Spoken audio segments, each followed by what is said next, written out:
જય મહાકાલ મિત્રો, આજે આપણે આવી ગયા છીએ ઉજ્જૈન નગરી કે મહાકાલ નગરી તરીકે ઓળખાય છે, ત્યાં આવી ગયા છીએ. અને આજે આપણે એ ઉજ્જૈન નગરીના મહાન સમ્રાટ રાજા વિક્રમાદિત્ય વિશે વાત કરવાના છીએ.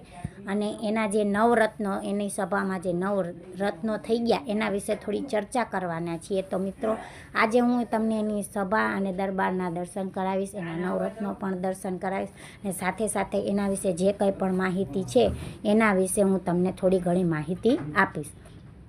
તો મિત્રો, રાજા વિક્રમાદિત્ય એક મહાન સમ્રાટમાંનો એક સમ્રાટ હતા. આપણે એના નામ માત્રથી પરિચિત છીએ, અથવા તો વિક્રમ વેતાળ કે સિંહાસન 32ની વાર્તાઓ માત્રથી આપણે એને જાણીએ છીએ. આપણે મિત્રો, એ જ્યોતિર્લિંગ મહાકાલેશ્વર ઉજ્જૈનની આજે જે ભવ્યતા જોવા મળે છે તેનાથી અધિકાધિક સમ્રાટ વિક્રમના ઉજ્જૈનની ભવ્યતા હતી. સૂર્યવંશી રાજા ગર્ધભીલ કે જે ગંધર્વસેન, ગદર્ભવેશ અને મહેન્દ્રાદિત્ય જેવા વિવિધ નામે ઓળખાતા મહાન પિતાના વીર વિક્રમને શંખ અને ભર્તુહરી નામના બે ભાઈઓ હતા. ભર્તુહરી મોટા હોવાથી ઉજ્જૈનની ગાદી સંભાળેલી. મિત્રો, સમ્રાટ વિક્રમના નવરત્ન સમાન કોણ હતા એ વિદ્વાનો? તો આપણે એ જોવા જઈએ, થોડી ઘણી એના વિશે આપણે માહિતી મેળવીએ. તો કે એક એમાં હતા વૈદ ધન્વંતરી, કે જે ભગવાન ધન્વંતરી નહીં, એ જે વૈદ હતા એ ઔષધિ વિજ્ઞાન અને આયુર્વેદના જાણકાર તથા સંશોધનકાર હતા.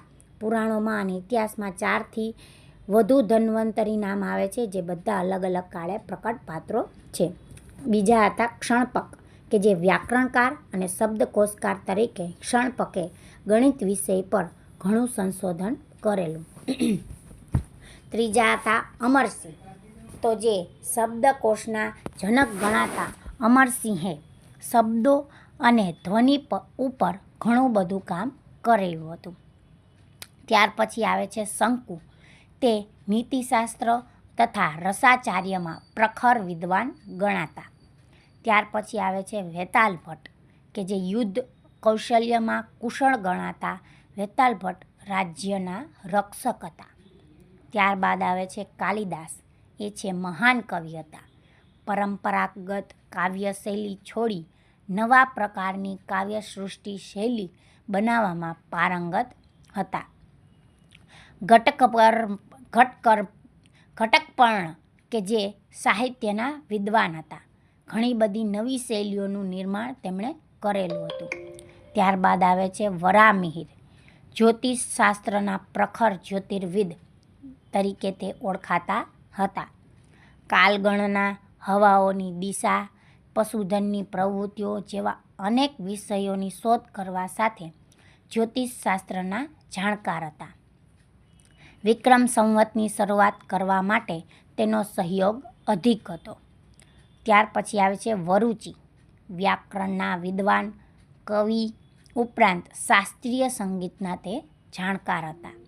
આ નવરત્નો વિક્રમાદિત્યનો વિદ્વાન નવરત્નોની સૂઝબૂઝથી ભારત ઉન્નતિ સાથે સમૃદ્ધ દેશ બની રહ્યો હતો.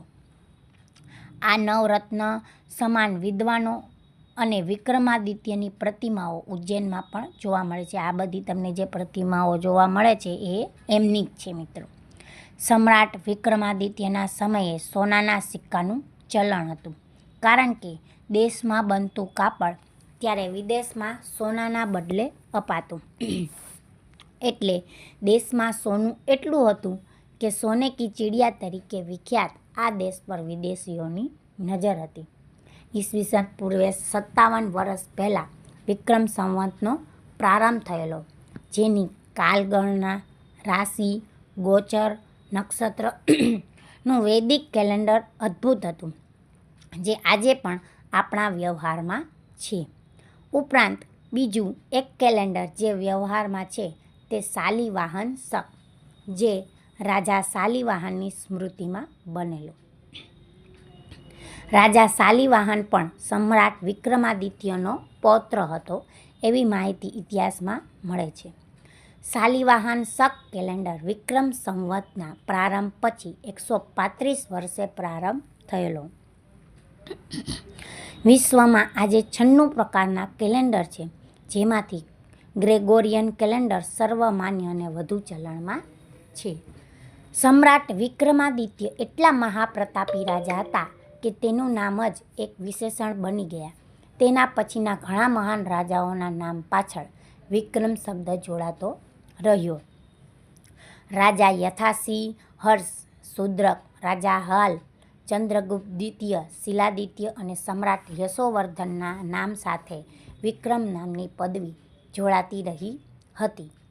બરાબર 1000 વર્ષ એટલે કે 10મી શતાબ્દીમાં ઈસવીસન 980માં રાજા ભોજનો જન્મ થયો હતો, જેનો કાર્યકાળ ઈસવીસન 1010થી 1053 સુધી હોવાની માહિતી પણ ઉપલબ્ધ છે.